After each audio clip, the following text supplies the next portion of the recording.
If you have ever felt like life has knocked you down and found it hard to rise again, today's guest story is the resilience roadmap you've been looking for.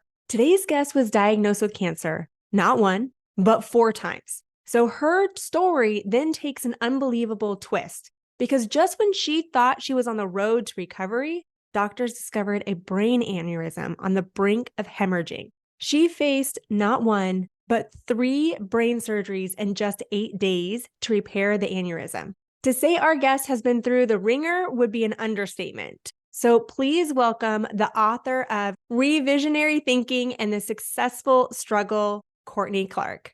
Hi, Danielle. Thanks for having me. Well, thanks for joining. We met at NSA Influence for the Speakers Association, and we were dancing on stage. We were dancing the crush on stage.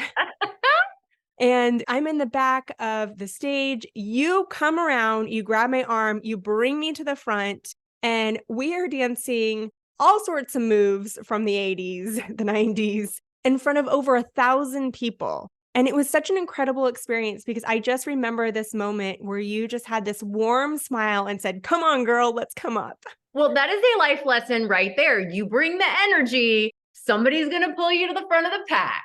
That's what happens.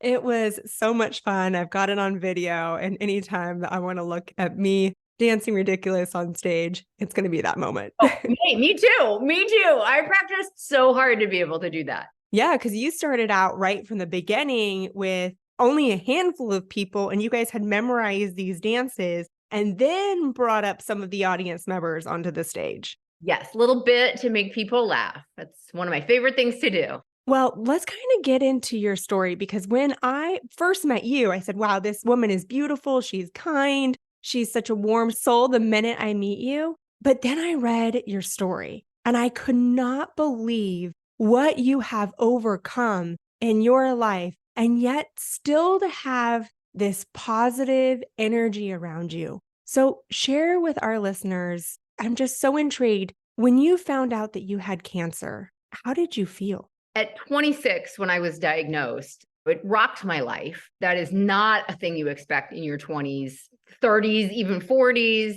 And it really turned my life upside down. I went through a divorce because of my cancer. It revealed some things. I had gotten married young, and it revealed some things in my marriage that we were just going 2 different ways. And my whole life turned upside down really within a year. And a year where I felt like all of my friends were moving forward. And I was in many ways moving backwards, rebuilding, starting over. And that's very frustrating. But I remember having this feeling of like, okay, that's it. I've climbed my mountain. You know, everybody gets like one big challenge in life, and I've overcome it and I did it. And now it's going to be smooth sailing. Ta-da! And whoops, that was not the case. I was diagnosed with cancer again. And then at what was supposed to be my 5-year cancer-free visit, that is when the doctors found an aneurysm in my brain. It was close to hemorrhaging, and we wouldn't have found it if it hadn't been for the cancer. So I had 3 brain surgeries. Okay, so some people say that might be a silver lining. And okay, well, if there was anything good that came out of cancer, it was the fact that you found your brain aneurysm. What are your thoughts on silver linings? I have complicated feelings about all of that. I absolutely believe that positive things come out of negative things all the time. And I don't ever want anyone who's struggling to feel like, oh, if I don't find the silver lining in my struggle, then I'm not a good person, that I'm negative. A lot of times we don't know the outcomes of the things that happen to us in life or our decisions till years and years and years down the road. So I don't like to oversimplify and say silver lining, but it is certainly true for me that if I had looked at my cancer and just said, oh, this is terrible, I'm so unlucky, the universe must hate me, that would also be wrong. Some bad things happened because of it, but some good things happened because they never would have found my brain aneurysm if we hadn't been looking for cancer. So I am incredibly lucky. Also, a lot of times I hear people say things like, oh, Courtney, you are so lucky. You were spared for a reason. You're here for a reason. And I fully appreciate the compliment that I know that those people mean. And it's hard for me because I have lost a lot of friends to cancer. And so I struggle with the idea that for some reason I got spared, but they didn't. They left behind spouses, young children. That doesn't seem right or fair. And so I don't know that I think that everything happens for a reason, but I do think that when these things happen, it is our job to make meaning out of them. So not that it was predestined a long time ago, but that it did happen. It's done. Now, what do? We can make meaning out of it. We can put it into context so that we can move forward. Yeah. So, I mean, in those moments where you're hearing that you've had cancer multiple times and you've got this brain aneurysm, did you ever feel like you had hope in those moments? I had a lot of hope. The good news, what gave me hope in those moments is this feeling like, well, wait, I have done this before, right? When I was diagnosed with cancer the second time, the third time, the fourth time, when I had the brain aneurysm, as distraught as I felt every single one of those times, I could look back and reflect back on proof that I am able to choose great doctors and make great smart decisions and plan and prepare and be strong and survive. So I really had evidence that gave me reason to have hope. And there were a lot of times that I didn't have hope. And that's just an honest fact. The brain surgery was so much harder than the cancer surgeries for me. I was in so much pain. About 10 days, I think consciousness was a moving target for me. But I was in so much pain that I looked up at my newlywed husband. I'd gotten remarried and we had been married less than a year. I looked up at my new husband as he was taking care of me. And I said, I should never have had the surgery. I should have just waited for the aneurysm to rupture so I could have died in peace.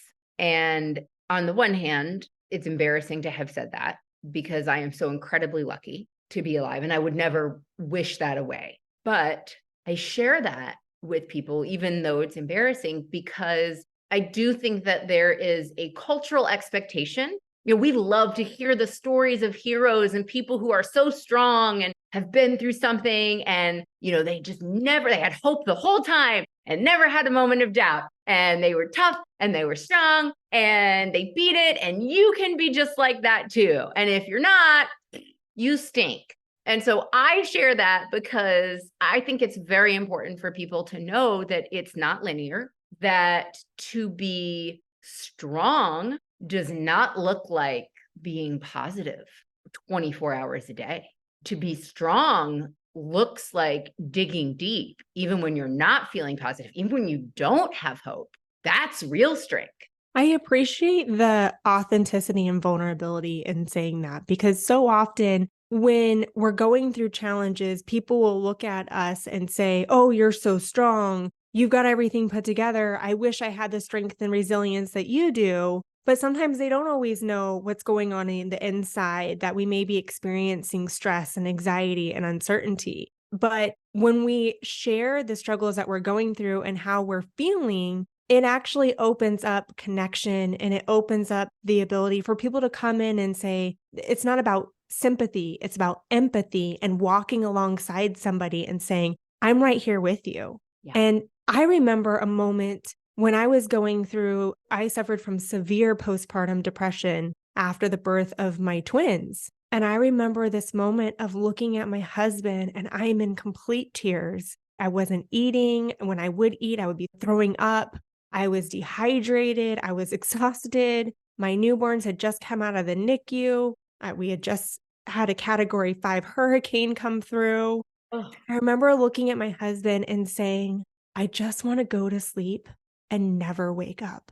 I didn't want to take my life. I never felt that moment. It's almost as if I wanted my life to be taken from me. And that's even hard to say and out loud now that I've gone through it. But I believe it's important to understand that when you see people who have overcome these challenges, it's not always easy. It's not as though we had this positive mindset throughout the entire time. There's moments where we really struggle through the process. That's right.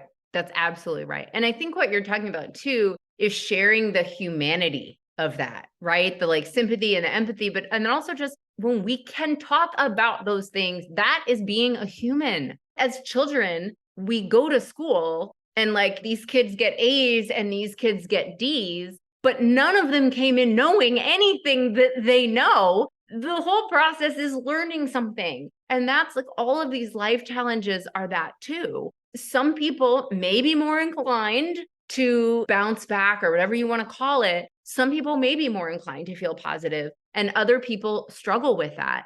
But nobody's getting graded anymore. The reality is we are all just like learning and figuring out our method and doing our homework. Yeah, doing your homework, because that was an aspect that people will always ask me is, well, how did you overcome it? And first it was the self-awareness to say, okay, I have postpartum depression. That's self-awareness is the first step. And then the second step to that is taking action and getting the help. So I remember laying in the hospital, I've got an IV hooked up to me because I'm dehydrated, and I'm Googling nighttime nannies to help with the feeding schedules in the middle of the night so that I can get some sleep. I remember looking up psychologists that did cognitive behavioral therapy and specialize in postpartum depression, because I knew that if I wanted a way to move forward, it meant taking action and getting the resources that I needed, even though I didn't feel in the moment that it just almost felt like so overwhelming. I couldn't see the light at the end of the tunnel, but I was at least able to take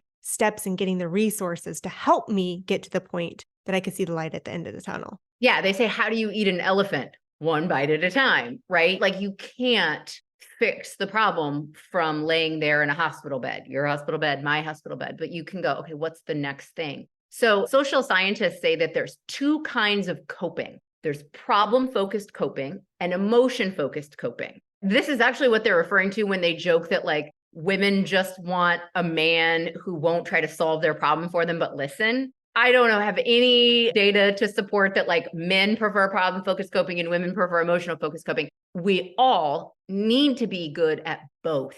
You can't actually just do one or the other. The reason for that is because if you're faced with a problem that does have a solution, you need to be deploying problem-focused coping. But sometimes there are remnants of the problem left over or a whole problem that cannot be fixed. And then you have to be willing to use emotion-focused coping. So if you're using emotion-focused coping, just like trying to feel better about a problem that can actually be fixed, you're stewing. You're talking through it, but you're not fixing it. You should be fixing it. If you have a problem that cannot be fixed and you refuse to use emotion-focused coping and you're like, no, I have to solve it, I have to fix it, but it can't be fixed, then you're also going to be really hurting yourself.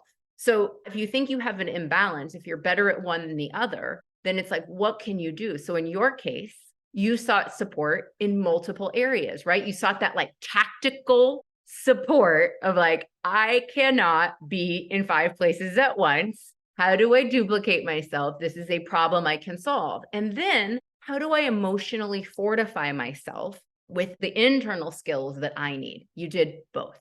Oh, that's a very good self-reflection. I never really thought about that. But you did it. Yeah, I didn't. You did instinctively. And now going forward, you'll be looking at a problem and you'll be going, okay, which tool to deploy first? But you have both in your arsenal. The more we have both in our toolboxes, the better off we'll be. My husband and I when we're facing some challenges, we will approach each other. And the first thing I'll say to him is one of two things. I'm coming to you because I have a challenge, a problem, and I'm looking for some solutions. This is how I'm thinking about approaching it. And I want your suggestions, advice. Or I'm coming to him and I'm saying, I want you to listen and I want to share my thoughts, but I'm not looking for you to solve the problem. Yes. But at least it sets the intention for the conversation. And then he knows how to support me. Yes, that'll head off a lot of marital miscommunication right there, regardless of the genders involved, right? Like, here's the help I want. And I see that applying in our professional lives as well. If you are experiencing a challenge at work with a colleague, if you're feeling burnt out or stressed out, and you go to your manager and just having that conversation and that approach ahead of time, either I'm looking to have the problem solved or I'm just looking for your emotional support, that also helps your manager know which way to best support you and how to respond. Because I've had people on my team where they were facing some challenges where their kids were not thriving in school and they were getting calls from the principal and they were just feeling overwhelmed and distraught. And at that moment, she wasn't looking for me to solve the problem because, quite honestly, I didn't have the answers on how to solve the problem. But just to be able to talk it through and have somebody be a listening ear and saying, what does support look like for you? And I'm here to just listen, helped her feel better. Yes. And that's such a good point too. I think since COVID, especially, this line, the work-life balance, whatever lines that there were, have been obliterated because often now we work in our homes when we take meetings in our homes and our spouses, our kids, our pets walk into the frame. I mean, there's just not the delineation. So what do we then do for ourselves to sort of build up our fortitude? Because yeah, whatever work-life balance did exist, I think it's gone. And you know what? I'm glad that it is, because if we're going through a divorce, if we're going through cancer, if we're going through challenges possibly with our kids and maybe some school challenges, it's going to affect us and how we show up in our professional capacity. And the same goes for if we're at work and we're feeling burnt out and we're feeling overwhelmed, and maybe we feel like our manager is micromanaging us, we might feel like we're about to lose our job. That's then going to come home. And oftentimes we'll be irritable, we'll be angry, we'll be kind of short-sighted on things. So I don't believe in having two different lives. In order for us to be truly authentic, it's going to go personal is going to go into professional, professional is going to go into personal. And it's important to have those open and honest conversations with your manager, with your spouse, with your kids, on maybe what challenges you're facing so that you can get the support that you need to thrive in all areas of your life. I think that you're right. I think that there's a lot of good to be had from those boundaries crumbling down. But speaking of boundaries, when we had stronger walls between the two, I think it might have been easier for folks to at least have like, okay, this is this safe space, this is going well, or this is this safe space. And with that gone, I think that folks are going to need to work harder and continue to work harder to protect themselves. It's okay to have boundaries. It's good to have boundaries. And you just get to decide what they are. It doesn't have to be work doesn't come into personal and personal doesn't come into work if that doesn't work for you. But you do get to choose what that is. And that's hard for me. I certainly wasn't taught how to have good boundaries growing up. And then now I work in a field where I love to help people. And when I share my stories and my struggles, other people share them back. And that is a blessing, not a burden. But I have to remember my own boundaries, that I have to be responsible for my choices in my life. So that's been an interesting lesson for me to learn as I help people, is how to make sure like, okay, I'm helping myself. So somebody taught me you can't pour from an empty cup. And I really like that. No, I absolutely agree with you, because there's value in having the personal and professional and sharing on both sides of our lives and showing up authentically as ourselves. And at the same time, there is value in having boundaries itself. So let's kind of talk about boundaries, because I believe that this is an area that a lot of people do struggle with. What are some ways that you have either deployed boundaries in your life or have recommended that other people deploy boundaries? So I think for most of us, it's really realizing it's about getting perspective. So in terms of deploying boundaries in my life, I told you that it's sometimes I will receive a message from somebody that I want deeply to help, but I don't have the answers, and being willing to say, I don't know. And that doesn't mean that I don't care for you to get help. And here are my best recommendations for getting help. And here's what's worked for me. And I can't provide you any more guidance than that because I just don't know it. I've also found when it comes to boundaries, what I think is important is not always being the boss, if that makes sense. So we started parenting my son as a teenager because of the cancer, and the factory did not open for business. So we adopted a teenager who is now a successful and talented young man, and he's doing great. But what I learned is it doesn't all have to fall on me. And that in fact, as a teenager, he listened a lot better when it didn't come from me. So like learning, this is mine to do as his mom in that relationship. Like this is mine to do. But then all of these other things, I guide him. And then it's not that I'm not ultimately responsible, but he is ultimately responsible. And realizing that that was actually more successful to be like, well, here's where I think you can get that information. Because if I told him, oh, well, you should do this, he would not do that. He would do the opposite. But if I tell him where to go and get the information or who I think he should talk to, if it came from not mom, all of a sudden it was brilliant. And I see that in the sense of that goes back to the old saying of if you teach somebody to fish, they'll be able to feed themselves for a life. But if you just give them the fish, you're feeding them for a day. And I know that goes the reverse way and how you say it in the flow. But whether it's as a parent or whether it's as a manager, it's not always us providing the answers. It's helping and guiding them to look at the resources and find the resources to help them find the answers. And then possibly that might look like they come back, they do the research or they ask around, and then they come back and they say, okay, well, this is what I found. I'm thinking about doing it this way, but what are your thoughts on it? And it becomes a discussion. But if we're constantly feeding people the answers, then we're not teaching them to take the initiative and to develop themselves. Yeah, I love to help people. I just don't even, nothing feels much better in the world than feeling like I helped someone. But I have to listen to that little voice in my head that says, that is not mine to do.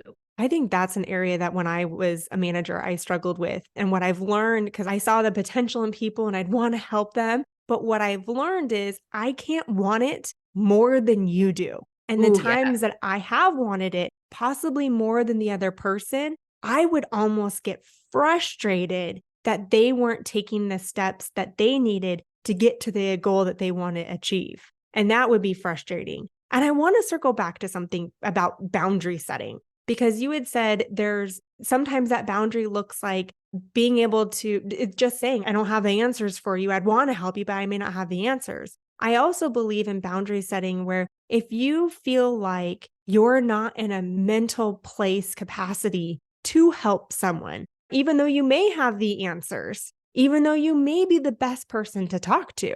But as you said, you can't fill somebody else when you have an empty cup. So sometimes that boundary looks like, I absolutely want to help you, but right now my plate is full, or right now I just don't have the mental capacity, or I'm just exhausted and I want to be able to provide you with the resources that you need or the guidance that you need. But right now is just not the right time where I can fully support you. And sometimes that's what boundaries are. For sure. For sure. I don't want to let people down. And I worry a lot about letting people down. I have a friend who taught me every yes is a no to something else.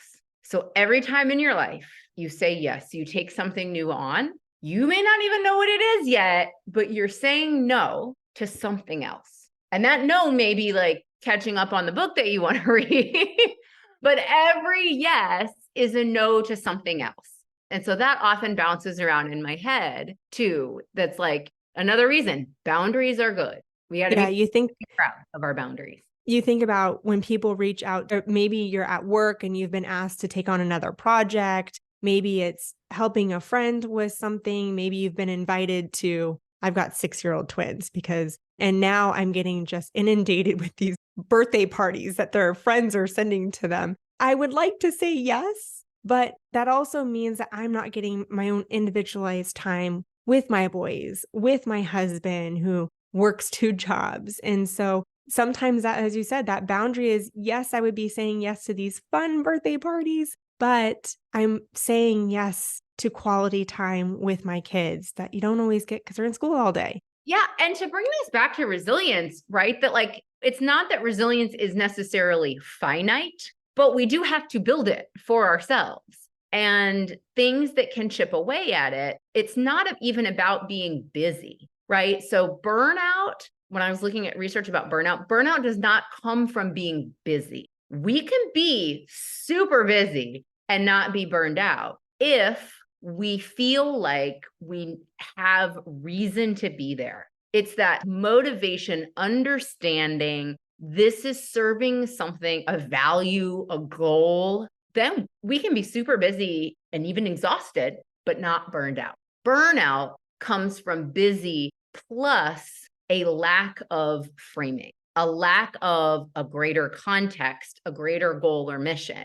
So when you say yes to this birthday party and this committee that you actually didn't care about, and then down the line, you have to say no to the things that truly drive you, there's your recipe for burnout. So it really does, to me, drive back to resilience, because I have to keep my resilience protected. It's a renewable resource, but it's important. Yeah, absolutely. And I think about a lot of times the research that's taking place right now is a burnout is a cause of having lack of fulfillment and purpose. But you can be really busy, but if you feel like that it's fulfilling, you have a purpose. I think about there has been times where I have worked longer hours in my business than I did when I was leading a team for a Fortune 500 company. But I don't feel burnt out because it's my business and it's fulfilling and I feel like I'm serving a greater purpose. And so even there may be more, as you said, to-dos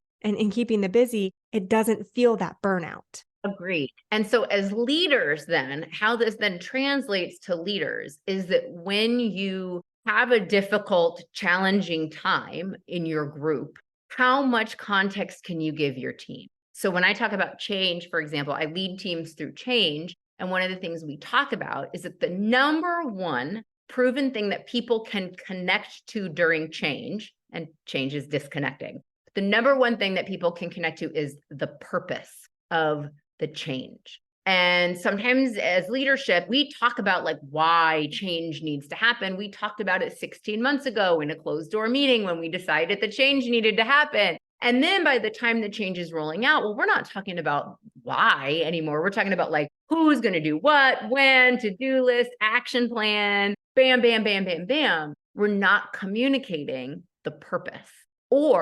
And then as leaders, really what we need to be doing is drilling even deeper than, oh, the purpose of change is to keep pace with our competitor. The purpose of change is to stay on the cutting edge of technology. But what's in it for that person? What do they value? Do they value efficiency and going home on time? Because maybe this new technology system, it's going to be a pain to ramp it up, but in another month, we're going to be so much more efficient. So, what do they value? How can you, as a leader, as a manager, draw a straight line to the payoff of change for that person? When we can put moments like that into context for people, it's not just for you and I as entrepreneurs now. It's like, oh, I could work super long hours without burning out because like I have a purpose. We can find that purpose for any individual contributor, just tying it to what they value. And then all of a sudden, difficult things like change aren't going to feel quite like so much of a threat. Anytime that an organization is going through change, a lot of times they will go through, okay, this is what we're going to implement. This is what we're going to execute. And people don't always care how it's going to affect the organization. They want to know how it's going to affect them. That's what they care about because there's a lot of uncertainty in change. A lot of times when I was working for an organization, we went through layoffs. We lost 20% of our sales force within one day. Ugh. And the people that remained and stayed, there was uncertainty in saying, well, am I going to have a job 6 months and a year from now? They want to know how was the restructuring and the layoffs going to affect them? Of course. Not necessarily the bottom line of the organization. Right. And it may be, well, it's going to affect the bottom line of the organization, which means it's going to affect you like this. But yeah, laying people off, does that mean I'm going to have to take on more work? Does that mean things aren't going great financially with the company? Like put it into context. And there are always things that there's always information that can't dribble its way all the way down the chain of command. But gosh, as much as possible, help people understand what's in it for them.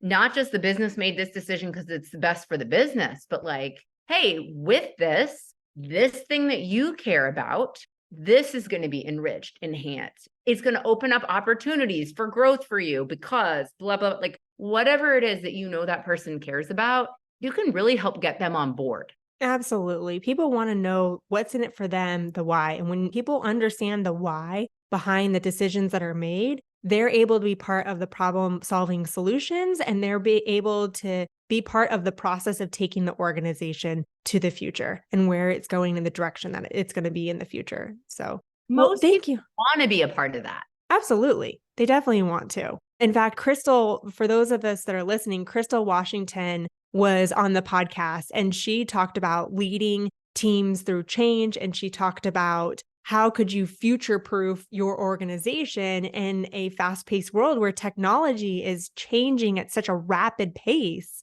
that she really talks about the steps on how to future-proof the organization so that you're preparing your team for success during change. It's huge. I don't think change is going to start happening any slower. So No, not at all. let's be Well, ready. well, thank you so much for joining the podcast and sharing your story of resilience. I believe that our listeners are going to walk away from today's episode inspired and motivated, and knowing that when you focus not only on those emotional support, the problem solving, you can get through some of the most difficult times in your life and come out stronger. I appreciate the conversation, Danielle. Thank you. Thank you. Well, for those of you listening, if you found that this episode resonated with you, please share it with somebody. I'm sure you've got somebody in your life that may be experiencing a challenging time in their life and could use just some motivation, inspiration, and some practical tools and strategies that they can employ in their life to help them get through these challenges. So please share, write a review,